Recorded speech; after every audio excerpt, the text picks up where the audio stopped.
여러분은 신앙생활하면서 가장 큰 고민이 뭔가요? 여러분 신앙생활 하시면서 나에게서 가장 큰 고민. 자, 여러분 신앙생활하면서 가장 큰 고민. 각자 가지고 있는 고민 뭔가요? 누구부터 물어볼까요? 이런 때는 다 겸손히 고개를 숙입니다. 굉장히 겸손해졌어요. 고개 들어 주를 보라. 고개를 드시고. 우리 이준표 자매님 신앙생활 몇 년 하셨죠? 마스크 쓰고 계셔도 괜찮아요. 네. 올해 얼마나 되셨어요? 40년 이상?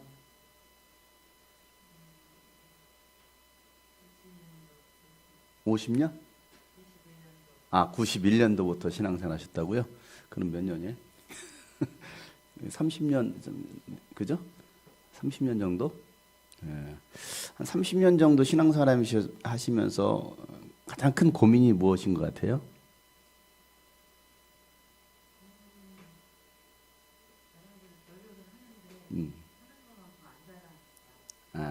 내가 노력하는 만큼 제대로 신앙이 안 자란다. 네, 가장 큰 고민이다. 우리 사무엘 형제 신앙생활 몇 년? 동기인가 봐요. 30년. 여기는 이제 모태신앙으로 또 목회자 자녀로 살아왔단 말이에요. 그동안 뭐 선택한 것이 아니잖아요, 그죠? 내가 목회자 자녀가 되고 싶어서 목회자 자녀가 된 게 아니라 태어나는데 목회자 자녀로 태어난 거죠. 지금의 한결이처럼. 그래서 이제 종교를 바꾸고 싶어도 바꿀 수 없었던, 교회를 옮기고 싶어도 자유롭지 못했던, 아빠 따라다녀야 되는 30년 동안 목회자 자녀로 살면서 또 신앙인으로 살면서 가장 큰 고민 뭐라고 생각하세요?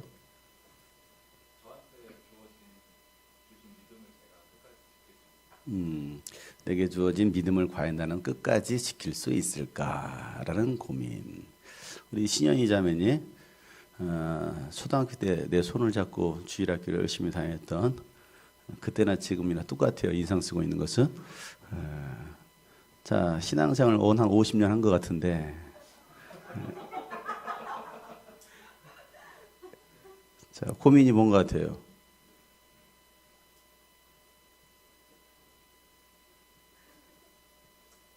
고민이 뭐예요?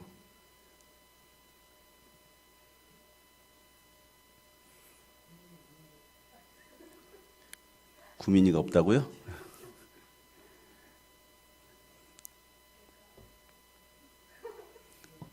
내가 결혼이나 할 수 있을까?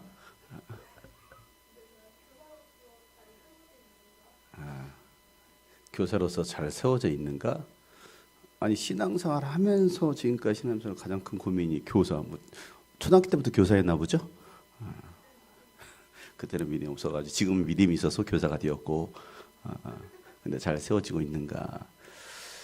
뭐 다 물어보면 뭐 비슷한 질문들 할 거예요. 왜 우리가 신앙생활을 해도 변화가 일어나지 않을까? 왜 내 신앙은 이렇게 막 성장하지 못하고 또 성숙하지 못할까? 왜 우리는 그 자리에 머물러 있는 듯한 그런 내 신앙의 모습을 보게 되는가? 이게 많은 기독교인들이 가지고 있는 어떤 신앙생활 하면서 가지고 있는 고민이라고 생각할 겁니다. 또 그래서 어떻게든 좀 잘해보려고 막 나름대로 교회에서 뭔가 이렇게 교사도 해보고 뭐 찬양단도 하고 막 또 봉사도 하고 막 여러 직분도 하고 막 아침 일찍부터 때로는 막 새벽 기도도 하고 막 철야도 하고 막 모든 예배나 예배 다 참석하고 했는데도 왜 내 신앙은 이렇게 확 뛰어난 신앙이 되지 못할까? 그리고 왜 조금만 뭐 어려움이 오면 넘어지고 또 그 상황 속에서 왜 불평하고 원망하고 왜 그런 모습들이 우리 안에 있을까? 이건 많은 기독교인들이 가지고 있는 고민이죠. 그러다가 거기에서 버티다가 견디다 못해서 쓰러지면 나가 떨어지는 사람들도 있고요. 그래서 오늘 우리가 좀 왜 우리 신앙이 성장하지 못하고 바로 세워지지 못할까에 관한 그런 좀 고민을 좀 해보는 시간을 좀 가져야겠다 싶었습니다. 그래서 이 수요일 저녁마다 우리 어떤 말씀을 좀 나눌까 하다가 뭐 매주 저와 함께 양육에 참여하시는 분들 계시고 또 양육에 참여하지 못하시는 분 또 안 하신 분, 못하는 것과 안 하는 건 다른 거니까 못 하시는 분, 또 안 하시는 분도 계시는데, 그래서 제가 언제 적부터 제가 우리 성도들하고 양육 한번 같이 하려고 했던 그 주제 중에 하나가 예수님 자리라는 교재가 있어요. 예수님 자리가 있죠. 예수님 자리는 내가 어떤 존재인가, 나의 정체성, 나의 가치와 또 예수를 믿고 구원받은 사람들이 모인 교회 공동체는 어떠한 것인가라는 것을 나누는 것이 예수님 자리인데, 그거 말고 이 예수님의 자리라는 게 있어요. 예수님 자리. 우주에서 가장 높은 자리, 그곳은 바로 예수님이 계신 그곳, 예수님이 계신 그 자리, 바로 그곳이거든요. 그래서 이 교재를 가지고서 좀 수요일 날 저녁에는 좀 주제를 가지고서 우리가 좀 나눔을 했으면 좋겠다 싶어서 이 교재로 원래 이제 각자 성경 공부를 해야 되는 것인데 제가 이걸 뭐 전체적으로 또 말씀으로 함께 나누려고 합니다. 혹시 여러분들이 관심 있으신 분들은 이 교재를 사셔가지고 매주 공부를 해오시면 훨씬 유익하겠죠. 훨씬 여러분 생각하는 어차피 뭐 이런 식으로 제가 양육에도 하긴 하는데 여러분 했던 것을 가지고 와서 우리가 나눔하잖아요. 그 식으로 이 교재를 좀 수요일 날 함께 나누려고 합니다. 12주 과정, 3달 과정인데요. 그래서 뭐 주중에 주말에 여러분들이 이 양육에 참여하지 못하더라도 이 수요일 날 12번만 참여해도 우리가 충분히 이 말씀을 함께 나눌 수 있을 거라고 생각하고 여러분들이 미리 이 교재를 준비하셔서 주중에 한 과씩, 한 단원씩 공부하시면 훨씬 여러분들에게 유익이 될 거라고 생각합니다. 그래서 이 교재에서 다루고자 하는 내용은 바로 그런 부분들이에요. 왜 우리 신앙이 성장하지 못하고 왜 성숙한 신앙이 되지 못할까? 우리가 보면 교회에서도 계속 양육하잖아요. 새가족반부터 시작해가지고 생명의 삶 하죠. 생명의 삶 끝나면 예수님 자리 하죠. 예수님 자리 끝나면 믿음의 삶 하죠. 변화의 삶 하죠. 하나님을 경험하는 삶 하죠. 교회에서 함께 하나님을 경험하는 삶, 예배에서 함께 하나님을 경험하는 삶. 또 뭐예요? 지금 또 성경의 파노라마도 하고 이것저것 우리가 하는 것들이 양육들이 많이 있습니다. 양육도 해요. 그것도 나에게 영적 유익이 됩니다. 왜? 신앙을 느슨하지 않게 하는 거거든요. 어쨌든 계속 말씀을 읽고 또 묵상하고 또 성경을 공부하다 보면은 내 자신을 돌아보기 때문에 나에게 영적 유익을 주는 것이 바로 양육이고 제자 훈련이에요. 그런데 이런 것마저도 하지 않으면 주중에 아무 생각 없이 살아가요. 그냥 아무 생각 없이 그냥 하루 일생생활. 그런 분들 보면요, 우리가 나눔할 때, 뭐 셀 모임이든 목장 모임이든 나눔할 때, 자, 한 주간의 삶 가운데 주셨던 하나님의 은혜를 나눠봅시다 하면요, 뭐라고 말하면 대부분의 사람들이 똑같아요. 할 말 없어요. 글쎄요, 뭐 했나? 직장 가고 집에 가고 TV 보고 자고 직장 가고 TV 보고 뭐 똑같아요. 나눌 게 없어요. 왜? 하나님의 은혜가 하나님께서 내 삶 속에서 일하시는 어떤 그런 역사의 흔적들, 간증들이 없는 거예요. 만약에 우리가 계속 말씀을 묵상하고 말씀 가운데 거하고 예수 그리스도 안에 거하는 삶으로 살아간다고 한다면 오늘 하루도 사실은 간증거리가 되겠죠. 자, 오늘 무슨 일이 있었어요? 저에게는 오늘 이런 일이 있었어요. 정말 큰 감동과 은혜가 되었어요. 할 수 있는 거잖아요. 오늘 우리 군대 갔던 형제가 오늘 이제 내일 들어간다고 오늘 점심에 목사님 점심에 만나요. 밥 사주세요. 그래서 밥을 사줬어요. 나는 본인이 나 밥 사준다고 만나자고 하는 줄 알았더니 제가 밥을 사줬어요. 어쨌든 맛있게 밥을 사 먹었어요. 그러면서 추억의 장소 어디로 갈까 고민하다가 어디로 갈까 생각하다가 야, 추억의 장소로 가야겠다 싶어가지고 이제 비밀리에 추억의 장소로 모시고 갔어요. 그곳이 어디냐면 우리 초창 개척했던 평촌 학원가 교회 앞이었어요. 거기서 열심히 맛있게 닭갈비를 먹고 또 추억의 장소에 바로 교회 앞에 있는 카페가 있거든요.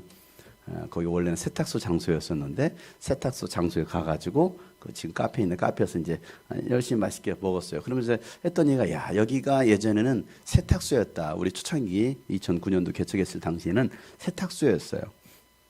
그때가 저의 신분은 밝히지도 않았었고 그러면서 세탁소 왔다 갔다 하면서 뭐 제가 뭣도 맡기고 뭐 옷도 맡기고 했었거든요. 그러다 나중에 그분이 이제 세종왕교회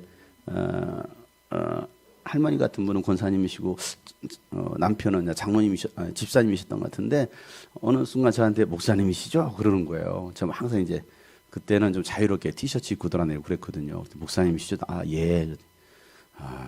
목사님, 이 교회는요, 참 다른 교회와 다른 것 같아요. 본인은 굉장히 평촌에서 안양에서 가장 굉장히 큰 교회를 다니고 있잖아요. 제일 큰 교회에 다니고 있는데도 이 교회는 다른 교회 다른 것 같아요. 뭐가 다른데요?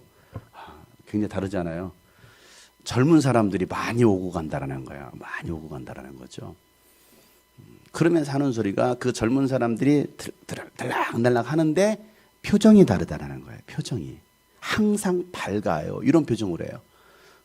그죠? 항상 교육을 시켰으니까 이 안에서 싸우더라도 나갈 때 웃고 나가라. 사람들에게 보여주라. 그러니까 이 안에서 시끌벅적을 해도 나갈 때 웃고 나가는가 봐요. 아무튼 드나드는 사람들의 아이들부터 시작해가지고 그때 당시 효원이가 초등학교 4학년이었고 수민이가 5학년이었거든요. 그런 아이들이 막 들락날락하고 중고등학생 들락날락하고 막 그랬단 말이에요. 그런데 표정이 아이들의 표정이 다 하나같이 밝아요 라고 말을 합니다. 청년들도 그렇고 다 표정이 밝아요 라고 말을 해요. 그러면서 여름 성경학교 때가 되면 저를 불러요. 불러가지고 과일 한 박스를 주면서 돈까지 챙겨줘요. 아이들 아이스크림이라도 사주라고. 얼마나 감사해요. 알겠습니다 하고서 여름 캠프 할 때마다, 여름 성경학교 할 때마다 그렇게 아이들을 위해서 아이스크림 사달라고 한 3년 동안 그렇게 챙겨주시더라고요. 그리고 이제 그 세탁소가 빠져나가고 그 지금의 카페가 들어왔거든요. 카페가 들어왔는데 카페 그 사장도 제가 알기로는 그 세종학교에 그 다니는 자매들이었어요. 근데 그 자매들도 이제 우리 청년들이 갈 데가 없으니까 그냥 그 카페에 들락날락 가잖아요. 그 카페 사장도 하는 얘기가 뭐냐면 이 교회는 청년들이 다르대요. 똑같은 얘기를 했습니다. 항상 언제든지 그 표정이 밝아요. 그래서 참 부러워요 라는 말을 했어요. 그래서 오늘 이제 그곳에 가가지고 옛 추억을 살리려고 예전에 우리가 그렇게 열심히 다녔던 곳 아니냐. 이곳에 우리가 거의 한 7년을 이곳에 살았는데 그래서 거기서 이제 한참 이제 뭐 음료수를 먹고 있는데 한 자매가 빨랑빨랑 뛰어와요. 보니까 김민지 자매예요. 소식을 받고 왔는지 빨랑빨랑 좀 쫓아왔어요. 들어왔어요. 들어와가지고 인사하고 간다고. 뭐하고 왔니? 골프 치다 왔대요. 이제 스타가 되려나 봐. 이제 프로 골프로 나가려고 골프 연습을 한대. 엄마가 시켜가지고 하기 싫었는데 엄마가 시켜가지고 한대요. 그런데 와서 하는 소리가 뭐냐면 다 음료수를 다 시켰거든요. 결제하려고 왔는데 왜? 엄마가 결제하라고 카드를 줬대요. 믿지 않는 엄마가 목사님 오셨다고 목사님 만나러 간다고 하니까 가서 목사님이랑 맛있는 거 사드리라고 네가 결제하고 와 하고서 카드를 주고 갔다는 거예요. 때마침 제가 주문 안 했거든요. 나머지 다 하고 제 것만 안 했거든요. 그래서 잘 됐다. 그러면 내 거 하나 주문해 줘라 하고서 이제 주문을 했어요. 근데 제가 말하고자 하는 것은 그거거든요. 믿지 않는 엄마이지만은 굳이 뭐 저나 함께 온 사람들에게 가서 맛있는 거 커피라도 한 잔씩 사드려라고 할 이유가 전혀 없어요. 엄마가 딱 한 번 왔어요. 2년 전 추수감사절에, 재작년 추수감사절에 딱 한 번 왔었거든요. 근데 저는 이제 그렇게 생각하는 거죠. 뭐 잠깐 나눔을 하자가 아니라 오늘 우리 하루 속에서도 하루 가운데서도 하나님께서 일하시는, 하나님께서 우리 가운데 일하시는 그런 것들을 나누는 거, 이게 사실은 나눔이거든요. 나는 우리 민지 엄마가 빠른 시일 내에 주님 앞에 돌아올 줄 믿습니다. 왜? 마음이 움직이고 있다라는 거죠. 그렇게 맨날 교회 가지 마 그렇게 싸웠던 지금도 싸우고 있죠. 지금도 싸우고 있는데 목사님에게 음료수 한 잔 사드려라. 이제 그 마음이 변해서 우리 교회 와서 우리 성도들에게 음료수를 사드릴 수 있는 그런 엄마가 믿음의 부모가 될 줄을 믿습니다. 여러분, 나눔이라는 건 그거예요. 정말 사소한 것 같지만 그 가운데서 하나님께서 일하시는 거, 하나님께서 여러분 삶 속에서 어떤 역사를 하고 계시느냐. 그런데 많은 사람들이 이렇게 양육이라도 하면 말씀이라도 읽기라도 하죠, 묵상이라도 하죠, 암송구절이라도 외우죠. 그런데 이것마저 없으면 그냥 일주일 그냥 막 뭔가 하다 살다 가는 거예요. 그리고 그렇게 분주하게 뭔가 모르게 살다가 교회 와요. 교회 와서 멍 때리다 가는 사람도 있고 졸다 가는 사람이 있어요. 또 주일 와서 그 말씀 붙들고 막 몸부림치면서 가면 참 좋겠는데 그게 아니라 그냥 때우기식에 주일 예배 참석했어요. 그런 식의 생활이 계속 반복이 되는 거예요. 반복이 돼요. 그러니 우리 신앙에 어떤 열매가 있는 것도 아니고 어떤 변화가 일어나지 않죠. 성장도 이루어지지 않는 거예요. 그나마 열심히 있는 사람들은 뭐합니까? 그런 예배도 참여하려고 하죠. 또 성경 공부도 참여하죠. 막 새벽을 깨서 막 새벽 기도도 하려고 하죠. 밤에 또 철야 기도도 하려고 하고 뭐라도 막 하려고 하는 사람들이 있어요. 근데 그렇게 했는데도 왜 신앙의 성장이 일어나지 않고 왜 내 신앙의 변화가 일어나지 않지? 이건 우리의 고민이다 이거죠. 왜 내 삶에 그런 변화가 일어나지 않을까? 이게 우리가 가지고 있는 고민이란 말이에요. 그런데 오늘 성경에서 말하고 있는 것은 바로 그거예요. 성경에서 말하고 있는 것은 가장 중요한 거. 이 교재 이름이 예수님 자리라고 했잖아요. 예수님 자리. 우리는 예수를 믿고 구원받은 예수님 자리예요. 예수님 자리. 그런데 예수님 자리는 어떤 곳입니까? 예수님이 계신 그곳, 그곳이 바로 예수님 자리라는 거거든요. 예수님께서 계시는 그곳, 오늘 이곳에 예수님이 계시면 이곳이 바로 예수님의 자리인 거예요. 여러분들이 계신 그곳, 여러분들이 계시는 그 일터, 그곳이 바로 예수님 자리인 것이고, 학교에 있으면 학교가 여러분 예수님 자리예요. 뭐 우리 차석환 형제 안양 1번 가갔어요? 그곳이 바로 예수님 자리야. 코로나는 안 옮겨왔겠지? 클럽에 갔어요? 그것이 여러분 예수님 자리예요. 이게 무슨 말입니까? 여러분 안에 예수님이 계시면, 내 안에 예수님이 계시면 바로 내가 머무는 그곳이 바로 예수님 자리라는 거예요. 중요한 게 뭡니까? 내 안에 예수님 계시냐? 내 안에 예수님 계시냐? 이거거든요.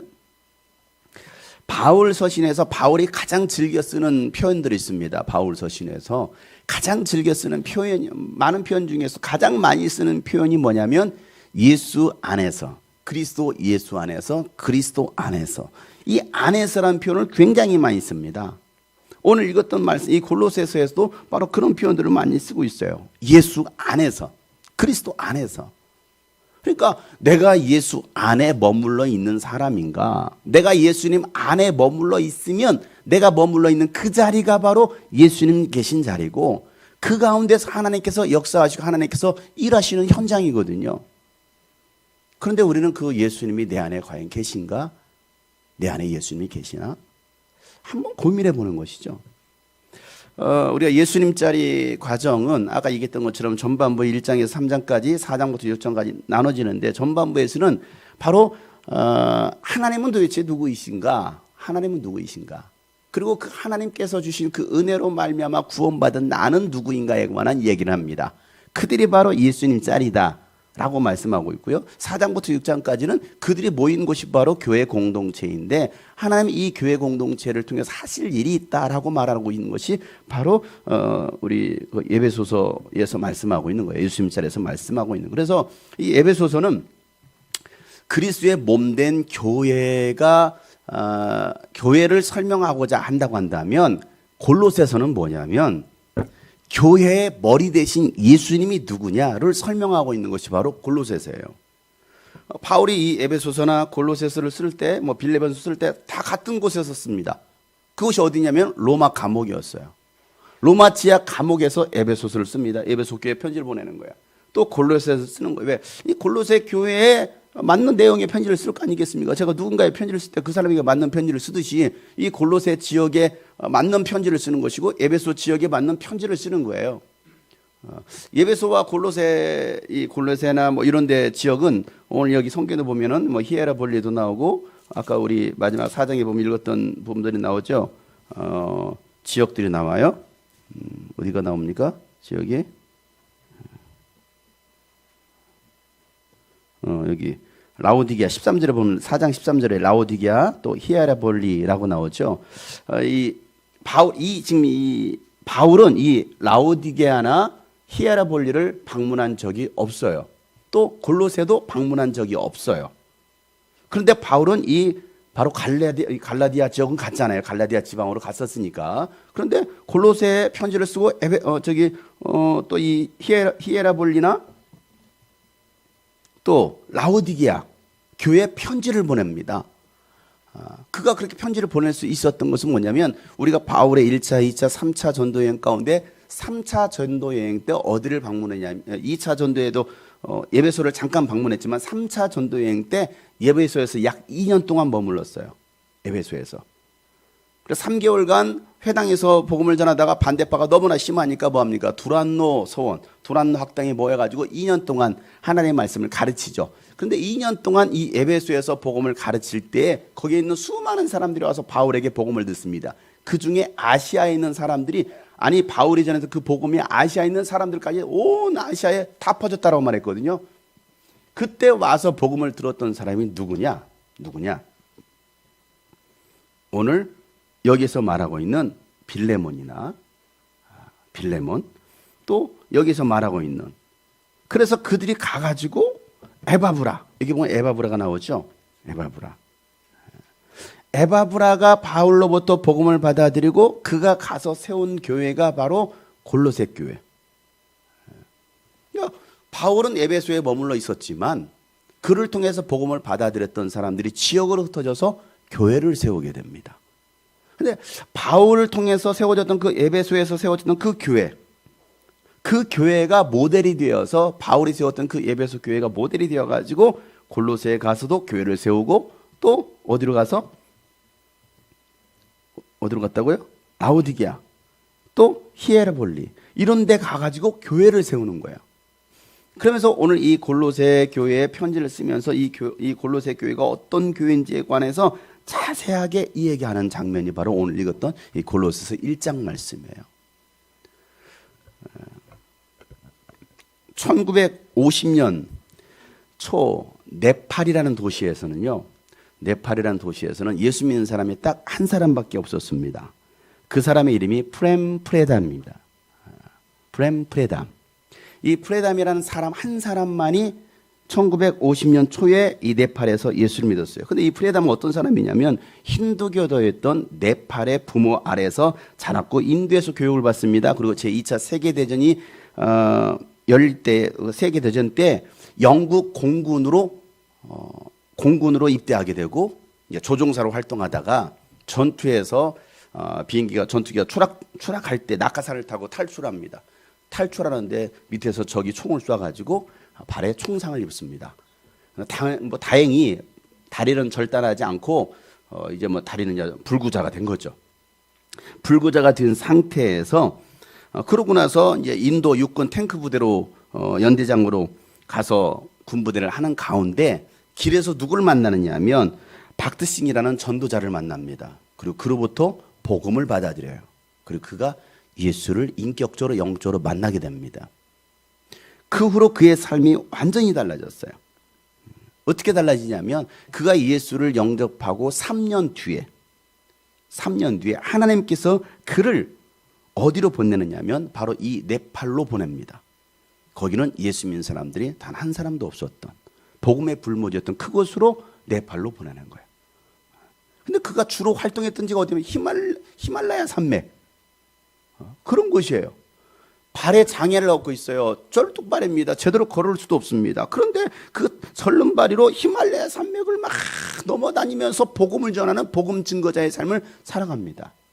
그런데 이 네팔에서는 법적으로 종교적으로 어떻게 되냐면 법적으로 쉽게 말하면 예수를 전하면 예수를 믿게 되면 그러니까 쉽게 종교를 바꾸면 1년 동안 1년 징역을 삽니다. 감옥에 갇히는 거예요. 그리고 복음을 전해서 종교를 바꾸게 한 사람은 6년 동안 그냥 감옥에 가둬버립니다. 그런 곳에서 뭐 하느냐면 복음을 전하는 거예요. 그래서 이 사람으로부터 이 프레담으로부터 복음을 받아들였던 사람들 그리고 예수를 믿다가 적발된 사람들이 감옥에 갇히게 되고 나중에 훗날 이 복음을 전했던 사람이 프레담이라는 것을 알게 되고 그도 또한 똑같이 감옥에 집어넣어버립니다. 그런데 그는요 예수님을 전하면서 몰래 조용조용 전한 게 아니에요. 왜? 뭐 복음 전에 갇힐 수 있잖아요. 잡힐 수 있잖아요. 그러니까 얼마든지 조용조용 비밀로 할 수 있을 텐데 절대로 이 사람은 비밀로 하지 않아요. 왜? 내가 이 복음에 대해서 예수에 대해서 왜 부끄러워할 이유가 어디 있느냐. 그러면서 당당하게 복음을 전합니다. 그래서 결국에는 예수를 믿었던 그 성도들도 함께 감옥에 갇히고 1년 동안 감옥에 갇히고 또 이 프레담도 이 복음을 전했다는 이유로 6년 동안 옥살이를 하게 됩니다. 근데 그 감옥이 얼마나 정말 좋지 못한 환경이냐면 하루에 쌀을 하루 먹을 분량이 컵으로 한 컵 정도 주는 걸로 하루를 먹고 사는 거야. 겨울에는 난방이 안 돼요. 여름에도 마찬가지예요. 그러니까 통풍도 안 되는 곳에서 난방도 안 되는 곳에서 그 지하 감옥에서 갇혀 사는데 거기는 얼마나 더러운지 그냥 화장실 변 처리할 수 있는 시설도 없어요. 그러니까 그냥 자기 옥살이 하면서 거기서 싸고 사는 거예요. 그러니까 심지어는 사람들이 그 같이 갇혔던 성도들이 1년 안에 다 죽습니다. 1년 안에 병들어 죽는 거예요. 그런 상황 속에서도 이 프레담이 했던 것은 그 감옥 안에 있는 죄수들에게 또 복음을 전해요. 그리고 그가 6년 동안 옥살이 한 다음에 추록할 당시에는요, 그 안에 있던 수많은 죄수들이 예수를 믿으면서 거기서 12개 부족 출신들이 이제는 예수의 제자가 돼가지고 그들 부족으로 가서 복음을 전하는 그런 복음 전도자의 삶을 살게 됩니다. 그러니까 이게 하나님께서 그에게 은혜를 주셨기 때문에 그가 그런 삶을, 전도자의 삶을 살 수 있었다라는 거예요. 그런 환경 속에서도 그러면서 10년 동안 14개 감옥을 돌아다니면서 감옥살이를 했대요. 10년 동안 14개. 6개월 동안 독방에서 썩어나는 시체와 단둘이 살 때도 있었고요.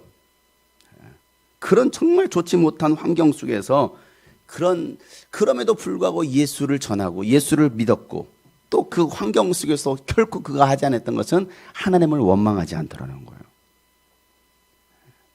그가 미국 집회 초청받아가지고 미국에서 그 간증하면서 했던 얘기가 뭐였냐면, 나는 그런 환난과 고난을 당했다. 내가 예수 믿는 것 때문에, 복음 전하는 것 때문에 나에게 그런 환난과 고통이 있었지만 그 고난, 그 고통의 순간 나는 그곳에서 절대 하나님을 원망하지 않고 하나님을 찬양했고 복음을 전했다. 복음을 전할 수 있었던 이유는 뭐였냐면, 나에게 주어진 이 모든 환경, 이 모든 고통은 결국 하나님이 나의 믿음을 테스트하기 위한 것이었다라고 나는 생각한다. 그렇게 나는 결코 그런 환경 속에서도 하나님을 원망하지 않고 불평하지 않았다라고 고백을 하는 거예요. 우리는 어떻습니까? 조금만 어려우며 찾아오면 우리는 입에서 일단은 그냥 불평. 저도 이제 불평이 참 많은 사람인데, 조금 뭐가 정말 제대로 안 풀리면은 막 내 입에서 막 짜증이 나고 원망이나 막 불평 막 그래요. 원망이라는 게 뭡니까? 누구 탓하는 거 아닙니까? 주관사 때문에 똑바로 묻히라니까. 왜 어제도 제가 일 하나 시켰는데 엉뚱하게 묻혀가지고 10분밖에 이제 마감 시간 10분 남았는데 엉뚱하게 일을 해. 그래서 또 막 똑바로 하라고 했잖아요. 그러면 제가 하지 전부터. 이게 뭡니까?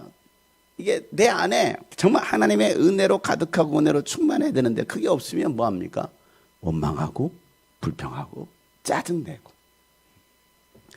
바울이 감옥 속에 갇혀 있었음에도 불구하고 뭐합니까? 그는 원망하지 않아요. 예배소서 1장 3절에 보면 찬송하리로다 라고 나옵니다. 우리 예수님 자리 하셨던 분들 1단원이 뭐예요? 찬송하리로다 하거든요. 주제가. 바울이 어떻게 그 상황 속에서 찬송하리로다라고 말할 수 있겠느냐는, 여러분 찬양합시다. 여러분 하나님을 찬양합시다. 이 고백이 뭡니까? 지금 그거 어디에 있는데? 감옥에 갇혀 있거든요.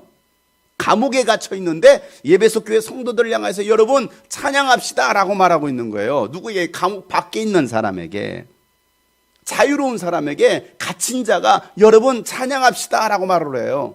아니 밖에서 지금 자유함 가운데 모든 것이 다 형통해요. 다 잘 풀려요. 그럼 여러분 우리 할렐루야 하나님 찬양합시다 충분히 할 수 있잖아요. 그런데 꽉 막혔어. 아무것도 안 돼. 그냥 감옥에 갇혔다고요. 이제 죽을 날만 기다리고 있거든요. 그런데 그곳에서 여러분 무슨 찬양이 나옵니까? 어떻게 그렇게 찬송할 수 있었겠느냐는 것이죠. 오늘 골로새서 1장 3절도 뭐라고 말하고 있습니까? 1장 3절도 우리는 여러분을 위하여 기도할 때 항상 우리 주 예수 그리스도의 하나님 아버지께 감사를 드립니다 라고 말하고 있어요. 뭐 한다고요? 감사를 드립니다. 예배소서에서는 뭐라고 하고 하나님을 찬양합니다 라고 말하고 있고, 이 골로새에서는 뭐 한다고요? 하나님께 감사합니다라고 있어요. 감사합니다. 감사할 일이 없어. 우리가 그냥 인간적인 눈으로 볼 때는요, 감사할 일이 전혀 없어. 그잖아요. 여러분, 요즘 같은 상황, 코로나, 이놈의 코로나. 제가 그랬잖아요. 이놈의 우리 코로나 때문에 이게 그냥 방언이 돼서 코로나 때문에. 근데 제가 한동안 3월달 정도에 뭐 다 그냥 꽉 막히고 뭐 다 안 되고 우리 성도들도 그러고 여러 가지 어려움을 겪기도 되고 다 위기에 빠지고 뭐 다 그래요. 뭐 교회도 그랬으니까. 그래서 다 하나같이 코로나 나중에 이제 신천지가 터지면서 신천지 다 이러고 있을 때에 제가 이 코로나를 묵상하다가 아니지. 우리가 예수님을 더 기억해야 되는데, 예수님을 묵상해야 되는데, 예수님을 묵상하는 게 아니라 그런 주어진 환경을 묵상하고 있어요.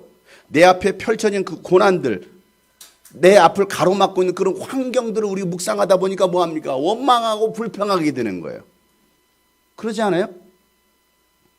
우리가 예수님을 묵상해야 되는데, 시련을 당했어도 어려움이 찾아왔어도 예수님을 바라보고 예수님을 묵상하면 되는데, 그러면 바울처럼 찬송하리로다 감사합니다가 나올 텐데, 예수님 묵상하는 것이 아니라 지금 내가 감옥에 갇혔다고, 내가 억울하다고, 내가 어려움에 처했다고, 내가 고난에, 내가 위기에 놓였다고, 그 환경 앞에 환경을 묵상하다 보니까 원망과 불평이 나오는 거예요. 그래서 아니구나, 코로나 하지 말고 바로 나. 그래서 제가 그때 만들었던 장에 바로 나 때문에라는 찬양을 만들었다고 했잖아요. 왜? 그때 생각하다가 코로나 때문에 아니라 바로 나 때문에 예수님 죽으셨지. 그 말은 여러분 예수님 좀 묵상합시다, 그 얘기거든요. 예수님 왜 채찍에 맞으셨느냐, 왜 예수님 가시며 려가시셨고, 왜 예수님께서 창에 찔리셨는가, 왜 예수님 피를 흘리셨는가를 한번 묵상하자라는 것이죠. 예수님 왜 징계를 받으셨어야 됐고, 왜? 나 때문에 나에게 평화 주시려고, 나에게 영원한 생명 주시려고, 나를 치유해 주시려고, 나를 하나님 나라를 인도하시려고 예수님께서 그런 고난을 당하셨어 라는 찬양 고백이거든요. 오늘 바울도 뭐 어떻습니까? 바울도요, 그 환경을 본 것이 아니에요. 그는 복음 전하다가, 아니 교회를 위해서 희생하다가 결국 감옥에 gat혔는데, 원망과 불평이라기보다는 이 에베소서나 이 골로새서 보면은 계속 하나님 감사합시다, 찬양합시다 이런 고백들이 계속 나옵니다. 그러면서 이 골로새 교회 성도들에게도 여러분 감사해야 합니다, 감사해야 됩니다 하면서 그들에게 권면하는 내용들이 5군데나 나와요. 5군데. 나중에 여러분 이 교재를 뭐 구입하시면 사시면 꼭 풀어보세요. 5군데가 어디서 나오는지. 저도 아까 계속 이거 준비하다 다 찾아봤어요. 5군데가 나옵니다. 여러분 감사하십시오. 감사할 수 있는 환경이 아니에요. 그럼에도 불구하고 우리는 감사거리를 찾아가는 거예요. 이래서 내가 감사하지. 또 이래서 감사하지. 그가 그렇게 감옥 속에서도 그렇게 감사할 수 있었던 이유, 찬양할 수 있었던 이유가 어디 있느냐? 그가 있는 그곳이 바로 예수님 자리이기 때문이다 라고 말하고 있는 거예요. 바울이 감옥에 갇혔어요. 복음 때문에 감옥에 갇혔습니다. 그곳에 누가 계신 거예요? 예수님이 계신다라는 거예요. 예수님 자리. 여러분 생각해 보세요. 그냥 여러분들이 감옥에 갇혀 있는데 여러분 앞에 예수님이 앉아 계시는 거예요. 그럼 여러분 거기서 원망과 불평이 나오겠습니까? 그냥 예수님과 얘기하면 되는데. 그러지 않아요? 그러니까 바울은 그걸 확실하게 알았던 사람이에요. 바울은. 그렇기 때문에 내가 있는 그곳이 예수님이 함께 하시는 그곳이기 때문에 내가 거기서 원망과 불평할 이유가 전혀 없다라는 거예요. 그러니까 감옥 안에 갇혀 있었을 때도 사랑하는 성도들, 밖에 있는 감옥 밖에 있는 성도들을 생각할 때마다 그냥 웃음이 나오고 행복해지고 기쁨이 되는 거예요. 그래서 바울의 입에서 나왔던 말, 성도들은 나의 자랑이요, 나의 기쁨이요, 나의 영광입니다 라고 말을 하는 거예요. 그렇죠. 우리 교회 성도들이 저의 자랑이고 저의 기쁨이에요. 저의 행복이에요. 우리 성도들이 힘들어하면 저도 힘들어하겠죠. 우리 성도들이 기뻐하면 저도 기뻐하는 거예요. 성도들이 염려하면 저도 염려가 돼요. 슬퍼하면 저도 슬퍼할 수밖에 없어요. 바울도 그래서 이 감옥 밖에 있는 성도들을 생각할 때마다, 또 특별히 이 골로새 교회 성도들을 생각할 때마다 그가 하나님께 감사하고 찬양할 수 있었던 이유, 그들의 삶이, 그들의 신앙이 정말 제대로 세워져 가고 있었던 거예요. 이 골로새 교회가 제대로 세워져 가고 있었던 거예요. 이 감옥 안에 누가 있었느냐 하면 오네시모가 같이 있었습니다. 오네시모. 이 오네시모는 누구냐면 종이에요. 아까 우리 4장에 보면 오네시모를 같이 보냅니다라고 말하고 있거든요. 이 오네시모는 이 빌레몬의 종이었거든요. 쉽게 말하면 노예였단 말이에요.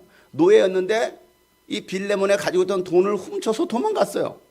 그러다가 잡혔겠죠. 걸렸어요. 그래가지고 로마 감옥에 갇혔고, 뭐 그 자세한 내용들은 나오지 않지만 어떻게 하다가 바울과 이 오네시모가 만나고 바울로부터 이 오네시모가 복음을 받아들이게 됩니다. 그리고 예수를 믿게 돼요. 그 안에서 제자 훈련이 이루어졌습니다. 그리고 이제는 이 오네시모를 누구에게? 이 빌레몬에게 보내는, 빌레몬서가 바로 그겁니다. 빌레몬서는 빌레몬 개인에게 쓴 편지입니다. 그래서 뭐라고 말하느냐? 야, 오네시모를 너 받아줘라, 용서해줘라. 혹시라도 그 갚을 거 있으면 내가 다 갚아줄게. 이렇게 말을 합니다. 이게 빌레몬서에서 쓰고 있는 내용이거든요. 이 오네시모를 그가 보냅니다. 그리고 그 예수를 믿음으로 그가 정말 이제는 정말 하나님 마음에 합하고 또 바울과 마음이 통하는 그런 관계가 되었어요. 오네시모와 이 바울과. 그러니까 바울은요, 감옥 안에 갇혀 있었어도 그의 관심은 오직 누구예요? 영혼밖에 없다라는 거예요. 영혼. 구원받을 영혼. 여러분 어때요? 여러분 하루를 살면서 여러분의 관심사 뭡니까? 여러분의 생각은 뭔가요? 여러분의 생각은. 나는 오늘 무슨 생각을 하고 살아가는가? 나는 하루 종일 과연 나는 무슨 생각하며 살아가고 있는가?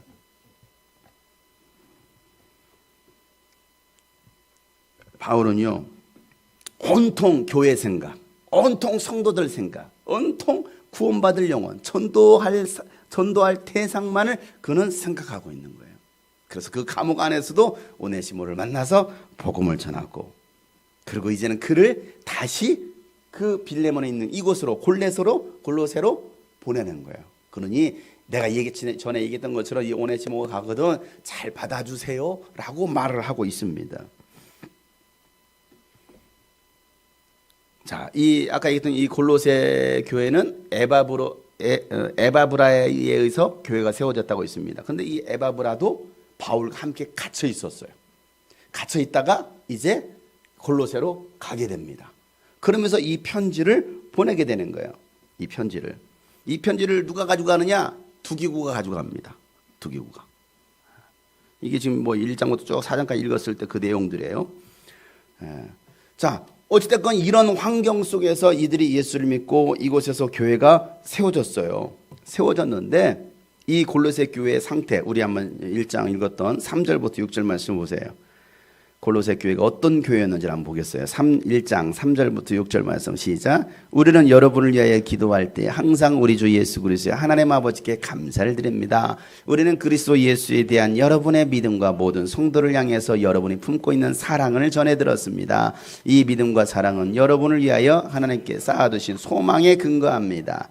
이 소망은 여러분의 진리의 말씀 곧 복음을 받아들일 때 이미 들은 것입니다. 계속 읽고 싶었어요. 6절까지. 이 복음은 온 세상에 전해진 것과 같이 여러분에게 전해졌습니다. 여러분이 하나님의 은혜를 듣고서 참되게 깨달은 그날로부터 여러분 가운데서와 같이 온 세상에서 열매를 맺으며 자라고 있습니다. 자, 이게 지금 골로새 교회 성도들을 지금 평가하고 있는 거거든요. 자, 이 골로새 교회 성도들의 상태가 어때서? 내가 예수님께 기도할 때마다 항상 감사하고 있습니다. 내가 우리 주님이 꿈꾸신 교회 성도들을 생각할 때마다 하나님께 날마다 감사하고 있습니다. 그 감사하는 이유를 4절부터 얘기하고 있어요. 그게 뭡니까? 우리는 그리스도 예수에 대한 여러분의 믿음과 모든 성도들을 향해서 여러분이 품고 있는 사랑을 뭐 했다고요? 전해 들었어요. 자, 이 골로새 교회가 가지고 있었던 것이 있었습니다. 그게 뭡니까? 뭐예요? 두 가지. 예? 그냥 믿음과 사랑하면 안 돼요. 예. 그리스도 예수에 대한 여러분의 믿음이에요. 예수에 대한 믿음. 무슨 믿음이라고요? 예수에 대한 믿음이에요. 그리고 성도들을 향한 사랑이에요. 모든 성도들을 향해서 여러분이 품고 있는 사랑을 내가 전해 들었다. 그러니까 내가 좋아하는 성도만 좋아하는 게 아니에요. 교회에 이제 간혹 이런 분들이 꽤 있어요. 교회에 내가 좋아하는 사람, 내가 좋아하는 사람한테는 좋아합니다. 내가 좋아하는 사람한테 음료수도 사다 줘. 내가 안 좋아하면 음료수도 안 사다 줘. 나만 쏙 빼놓고 지들끼리 먹어. 아까 예배 전에도 다 줬대. 나는 안 사왔어. 자기 좋아하는 사람, 교회에서도 끼리끼리. 오해하지 마. 농담이니까. 농담 속에 진담이 있어. 여러분, 교회 안에서도요, 자기가 좋아하는 부류, 이런 사람, 아우 저런 사람은 나 별로 어울리고 싶지 않아. 얼굴도 마주치고 싶지 않아. 이런 사람도 있어요. 이거 참 심각한 거거든요. 그러니까 이게 그리스도의 사랑으로 사랑을 해야 되는데 그리스도의 사랑이 아닌 거야. 내 인간적인 사랑, 물론 하나님의 은혜도 조금 들어가 있겠지만은 인간적인 사랑이 더 강한 거예요. 인간적인 사랑이 더 강하다 보니까 내가 좋아하는 사람과 어울리고 내가 좋아하는 사람과 사랑하려고 그래요. 그리고 나하고 뭔가 마음이 맞지 않는 사람하고는 사랑하고 싶지 않은 거예요. 대화하고 싶지 않은 거예요. 관계하고 싶지 않은 거예요. 이건 하나님의 사랑이 아니죠. 인간적인 사랑이죠. 그런데 오늘 이 골로새 교회 성도들은 어떻습니까? 모든 성도들을 향한 그거잖아요. 모든 성도들을 향한 그 사랑을 그들이 품었다라는 거예요. 바울은 이걸 전해 들었어요. 누구에게? 에바브라에게. 에바브라가 와가지고 골로새 교회에 대해서 얘기를 해주잖아. 사도 바울님, 우리 골로새 교회가 이런 교회입니다 하면서 우리 성도들은요 예수 그리스도에 대한 그들의 믿음을 가지고 있습니다. 정말 그들의 믿음이요 예수 그리스도에 대한 믿음입니다. 그리고 모든 성도들을 향한 사랑을 품고 있습니다 하면서 이 교회에 대해서 설명하고 있어요. 왜? 에바브라는 바울에게 가서 교회 모델을 봤거든요. 바울이 어떻게 예수님을 사랑하고 성도들을 어떻게 사랑했는지를 바울이 했던 그 에베소 교회에서 그 모든 것을 보고서 그대로 가서 골로새 가가지고 그런 교회를 세운 거예요. 왜? 보고 배운 대로 세우거든요. 보고 배운 대로. 우리 교회에서 만약에 이 안에서 세워지고 훈련받고 신앙 성장한 사람들은요 어디가 교회를 개척한다면요 이 교회 비슷한 교회를 만들려고 합니다. 왜? 여기서 보고 배운 게 예수 그리스도에 대한 믿음이 있었어요. 자, 근데 이 믿음과 사랑은 뭐라고 말하고 있습니까? 여러분을 위하여 하늘에 쌓아두신 소망에 근거합니다. 뭐에 근거한다고요? 하늘에 쌓아두신 소망에 근거한 믿음과 사랑이라는 거예요. 그러니까 여러분 이걸 잘 생각해야 됩니다. 이 믿음이라는 나의 믿음이 되면 안 돼요. 나의 믿음. 왜? 여러분의 믿음은요 완전하지도 않아요. 여러분의 믿음은요 어떤 사람은요 뭐 진짜 믿음도 큰 믿음이 있고요 정말 콩알만 코딱지만한 믿음도 있고요 그러잖아요. 각자 믿음의 수준이 달라요. 믿음의 수준이. 그런데 이들이 품었던 것은요 그 개인의 자신의 믿음이 아니었어요. 나의 믿음이 아니었습니다. 나의 믿음이 아니고 예수의 믿음이에요. 예수의 믿음. 그들은 예수의 믿음을 가졌어요. 나의 믿음을 가진 게 아니라 예수의 믿음을 가졌고 또한 그 예수의 사랑을 가졌던 거예요. 그래서 하늘에 쌓아두신 그 소망의 근거함으로 예수에 대한 믿음과 성도를 향한 사랑을 가지고 있다라고 오늘 바울은 얘기하고 있는 거예요. 내가 정말 하늘에 쌓아둔 소망을 생각한다면 여러분 생각해 보세요. 우리의 소망이 이 땅에 쌓아두는 소망이 아니라 하늘에 쌓아두는 소망이라고 한다면 여러분 우리가 어떻게 살아갈까요? 신앙생활을. 우리가 열심히 수고합니다. 열심히 공부도 하고 열심히 돈도 법니다.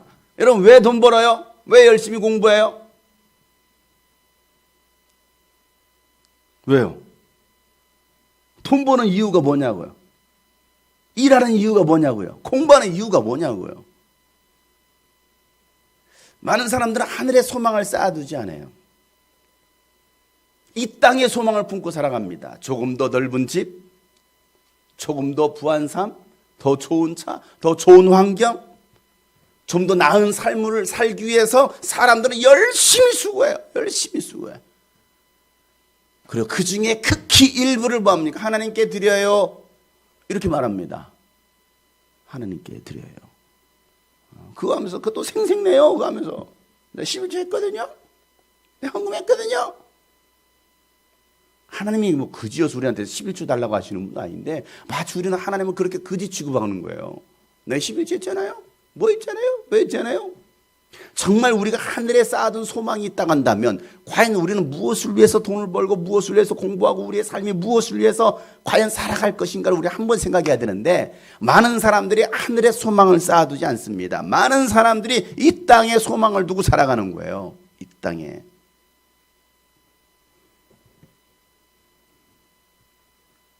이 골로새 교회의 믿음과 사랑은요, 바로 예수 그리스도와 하나님께 대한 분명한 믿음을 가지고 있었다라는 거예요. 그들의 믿음의 수준은요, 나의 믿음이 아니라 그리스도 예수 안에 있는 믿음이에요. 그리스도 예수 안에 있는. 처음에 얘기했던 것처럼 과연 우리는 날마다 내가 예수 안에 살아가고 있는가? 내가 정말 그리스도 예수와 함께 살고 있는가? 이건 정말 중요한 거라고 있잖아요. 내가 어디 안에 속해 있느냐? 내가 예수 안에 있느냐? 예수 밖에 있느냐? 이 골로새 교회 성도들이 가지고 있었던 그리스도 예수 안에 있는 그 믿음이라는 것은요, 하나님 아들의 믿음입니다. 하나님 아들을 믿는 믿음이 아니에요. 하나님 아들의 믿음을 가지고 있었어요. 우리는 나 하나님 믿어요, 나 예수님 믿어요, 하나님의 아들을 믿어요. 근데 이 믿음의 수준이 참 약한 거예요. 왜? 이게 나의 믿음이거든요. 하나님의 아들을 믿어. 어느 정도 믿어요, 여러분? 하나님의 아들을 믿는 수준이 어느 정도입니까? 이제는 하나님의 아들을 믿는 믿음이 아니라 하나님의 아들의 믿음을 우리는 가져야 돼요. 그 믿음의 수준을 업그레이드 시켜야 된다는 것이죠. 그러니까 그 믿음, 우리는 나의 믿음이 줄어들면, 작아지면 시험 드는 거예요. 넘어지는 거예요. 주어 멀어지는 거예요. 왜? 나의 믿음이 기준이 되었으니까. 그러나 우리가 예수 그리스도의 믿음을 가지면, 예수 그리스도의 믿음의 그 수준이 내 안에 들어오면 우리는 어떤 환경 속에서, 어떤 상황 속에서도 하나님을 원망하거나 불평하지 않고 하나님 감사합니다, 하나님 찬양합니다 라고 말할 수 있다는 것이죠. 근데 우리는 이 예수 그리스도의 수준의 믿음이 아니니까 뭡니까? 막 열심히 노력하고 애쓰고 뭐라도 막 해보려고 막 몸부림치는 거예요. 나름대로 우리 2주 전에 제가 경건의 훈련을 해야 한다. 이것은 육신의 훈련은 약간의 유익이 있어도 경건의 훈련은 정말 영원한 유익이 있다라고 말했잖아요. 그럼 경건의 훈련 그래 해보자, 그냥 몸부림 좀 해보자, 피곤하다면 새벽기도 해보고 뭐라도 해보고 막 자기 노력 가지고 자기 열심 가지고 뭔가 막 해보려고 합니다. 왜? 이게 나의 믿음이니까. 하다 안 되면 뭐합니까? 쓰러지는 거예요. 쓰러져요. 왜? 내가 예수 그리스도의 수준의 믿음을 가지고 있지 않기 때문에 그래요. 여러분 어떻습니까? 여러분 안에 과연 그 예수 그리스도의 수준의 믿음이 여러분 안에 있으십니까? 그 믿음을 가져야 되는데, 그래서 뭐라 말하고 있습니까? 자, 5절 말씀이에요. 5절 말씀. 이 믿음과 사랑은 여러분을 위하여 하늘에 쌓아두신 소망에 근거합니다. 이 소망은 여러분이 진리의 말씀, 곧 복음을 받아들일 때에 이미 들은 것입니다. 그 진리의 말씀을 받아들였잖아요. 에바브라에게 복음을 받아들였습니다. 그게 뭐냐? 자, 6절이죠. 이 복음은 온 세상에 전해진 것과 같이 여러분에게 전해졌습니다. 여러분이 하나님의 은혜를 듣고서 참되게 깨달은 그날로부터 여러분 하나님의 은혜를 들었어요. 하나님의 은혜가 뭡니까, 여러분? 우리의 노력도 아니잖아요. 이건 하나님의 절대적인 주권 아닙니까? 하나님께서 아들 예수 그리스도 이 땅에 보내시고 죽이심으로 말미암아 우리를 구원하시려는 그 하나님의 계획들, 이걸 믿기만 하면 우리는 구원받는 사람들인데, 그잖아요. 뭐 우리 한 게 뭐 있어요? 그냥 나 예수님, 이게 하나님의 은혜구나, 이걸 깨닫고 나서 감사합니다, 눈물을 흘리며 회개했던 그때를 생각해 보세요. 그 은혜의 감격을 경험하잖아요. 너무 감사해서 밤새 눈물을 흘려도, 밤새 찬양해도 감사하고, 그냥 성경만 읽어도 하나님이 나를 사랑한다라고 써주신 이 성경의 사랑의 연애 편지를 읽기만 해도 막 눈물 톡톡톡톡 떨어지고, 그 감사의 고백했던 그 순간들 없으신가요? 없으시면 그거부터 빨리 하셔야 돼요. 왜? 하나님과의 사랑의 만남이 없잖아요.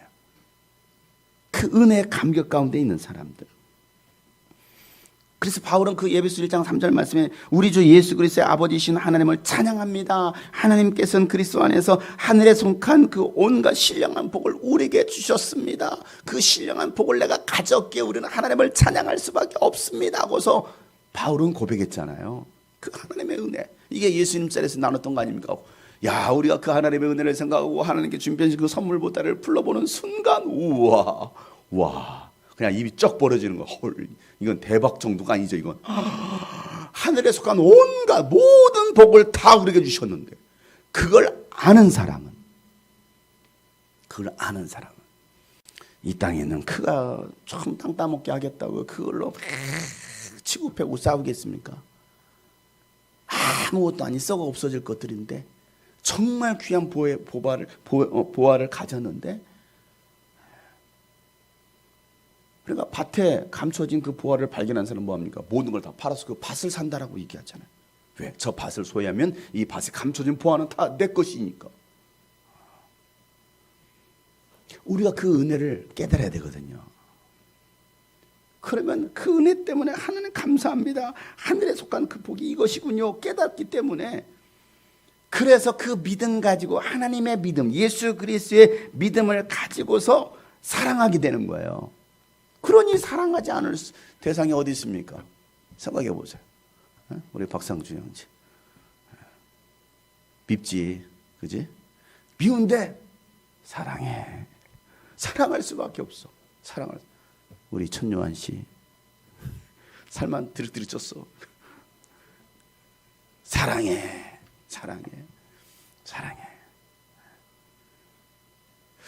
근데 우리는요, 이 하나님의 믿음, 하나님의 그 은혜가 아니면 사실은 사랑이 안 되는 거예요. 자꾸 판단하게 되고 정죄하게 되고, 그러면서 뭐합니까?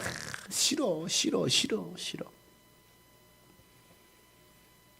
우리의 믿음의 수준을 좀 업그레이드 하시길 바랍니다. 누구의 수준? 예수 그리스도의 수준. 그 예수 그리스도의 믿음이 여러분 안에 있기를 축복합니다. 그들이 바로 하늘에 속한 신령한 복을 가진 사람들이고 하늘에 소망을 두고 살아가는 사람이라는 거예요. 근데 많은 사람들이 이 예수님의 믿음, 하늘의 소망을 가지고 있지 못하다 보니까 그냥 이 땅에서 바둥바둥 살아가고, 또 교회에서도 나름대로 신앙생활을 한다고 하긴 하는데, 그래서 뭔가 막 해보는 거야. 이것도 해보고 저것도 해보는데 하다가 지쳐요. 하다가 지쳐. 왜? 우리 믿음의 수준이 예수 그리스도의 수준에 도달해야 되는데 거기까지 가지 못하는 거예요. 사랑하는 여러분, 우리가 그 예수 그리스도 안에 머무는 사람들 되시길 바랍니다. 예수님과 함께하는 그 자리, 그래서 여러분들이 계시는 그곳이 바로 예수님 자리가 되는 거고, 그러면 예수님이 내가 계시는 그곳, 각자 있는 곳이 어디예요? 각자 있는 곳이. 차석한 형제는 어디서 일하지? 어디서 일하냐고요?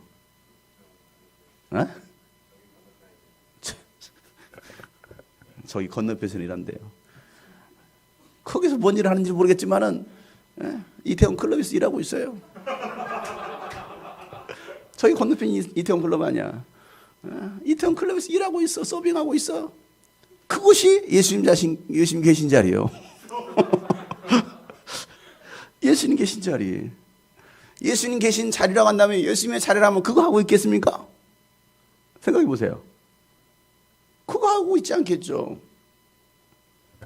예수님 계신 자리라고 한다면, 지난번에는 그 이태원 클럽 갔다 왔다. 요즘 고3 애들이 또 그렇게 클럽을 많이 다니나 봐. 학교를 안 가니까는. 학생들도, 미성년자들도 클럽, 미성년자 아닌가 지고 이제 선거권도 주어졌으니까 마음대로 다니나? 미성년자들도 그렇게 클럽 다니고 술집 다녀요. 그런데 그 친구는 뭐냐면, 이태원 클럽 갔던 사람이 주일날 교회 갔어요. 신앙 양심은 있으니까 교회는 가야지. 뭐 이태원 클럽은 클럽인 거고, 그죠? 술집은 술집인 거고, 또 교회는 교회인 것이고, 종교인이죠, 이게 종교인. 그러니까 교회 가서 예배를 드렸대. 동선을 보니까 또 그 다음날 또 술집에 가, 또 클럽에 가. 1차 이쪽 술집, 2차 저쪽 술집, 3차 저쪽 술집 계속 다녀. 그 가운데 교회 다니는 사람들이 꽤 있을 거란 말이에요. 자, 우리가 정말 예수님과 함께하는 사람이고 그리스도 안에 속한 사람이고 예수님 자리라고 한다고 한다면 과연 우리가 그런 자리에 머물겠느냐는 거예요. 그런 자리에. 아니죠. 여러분, 여러분을 통해서 여러분이 계신 그 자리가 거룩한 자리가 되기를 축복합니다. 여러분을 통해서 변화가 일어나고 많은 열매를 맺혀질 수 있기를 주의 이름으로 축복합니다. 그래서 여러분, 예수님 자리라는 것은 단순히 이론이 아니라 실제적으로 체험할 수 있는 거. 실제적으로 체험할 수 있는 거. 그런 사람들이 모인 곳이 어디냐? 골로새 교회였던 거예요. 야, 이 골로새 교회 성도들을 보니까 야, 정말 그들은 예수 그리스도의 믿음이 있네.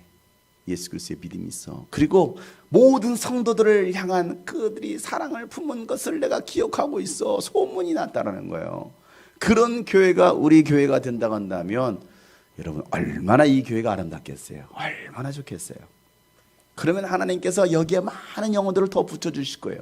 야, 저 교회는 확실히 달라.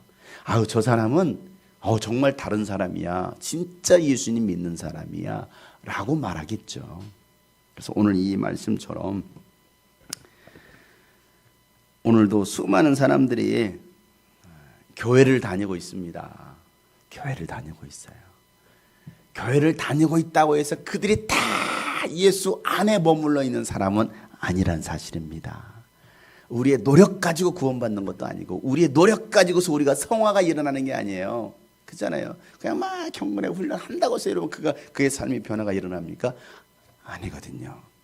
우리가 예수 그리스도의 믿음, 그 믿음의 수준을 가지고서 정말 하늘에 있는, 하늘에 쌓아둔 그 소망을 바라보면, 그래, 내가 이 땅에 사는 존재가 아니야. 나는 내가 갈 곳은 저 하나님 나라야. 하나님 나라.